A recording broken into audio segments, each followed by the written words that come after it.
and gents, Eric Morehouse here with your Richmond, Virginia real estate consultants, the Morehouse Group powered by eXp Realty.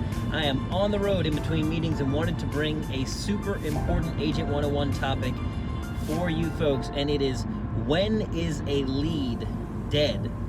People talk about this all the time because you get these leads from different sources, a referral, a Zillow lead, whatever, CRM you're using, Facebook lead capture. And you call them, you text them, you email them, no response.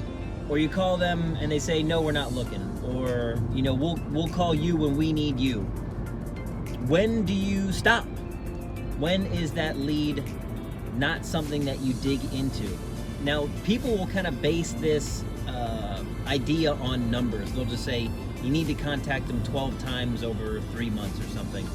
But all of the folks, all of these high-producing agents across the country that I have spoken to, with whatever lead source they are getting these leads from, how they do it is basically relentless to, obviously, you don't want to upset anybody and have them tell you off, because that's typically the red light. As soon as somebody says, never call me again, I'm putting myself on a DNC list, or I'm going to report you, that kind of language is when you know that it's probably over. And even some folks will let those folks, even some agents will let those clients cool down for a couple months and still call them back. I wouldn't recommend that. But if you do get shooed away, if a client does say, you know what, I'm good, service is no longer needed, you don't need to call me, or whatever, I would encourage you all, and it's the practice that I try to do myself, to then put it on your calendar 2-3 months later. My recommendation on a Friday is to give them a call. People are much more interested in hearing from a salesperson on a Friday. They're just in better spirits. So go after those leads, put them in your CRM. If your CRM, like we have with eXp Realty, KV Core does any sort of AI responses where it automatically kicks off text messages and emails, put them in that CRM so some of that legwork is done for you, but then put something in your calendar to remind you to follow up 2 or 3 months later and say, hey, Mr. or Mrs. Smith, I know we spoke a few months ago and you said you're no longer interested in purchasing a home. I'm just following up to see how everything's going and if you might have changed your mind.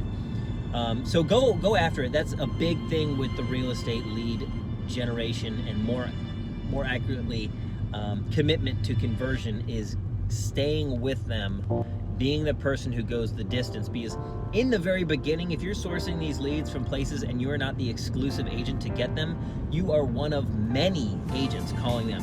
And in the beginning, they're probably very much not likely, you are not likely to be the person they talk to, because they just don't want to talk to anybody.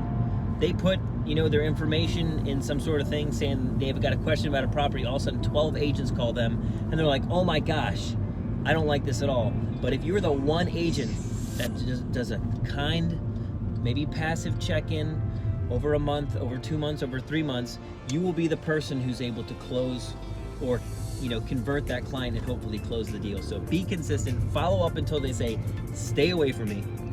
And if they don't, call them back 6 months from now, call them back a year from now, and keep them in your pipeline, because it is a long game, folks. Marathon, not a sprint.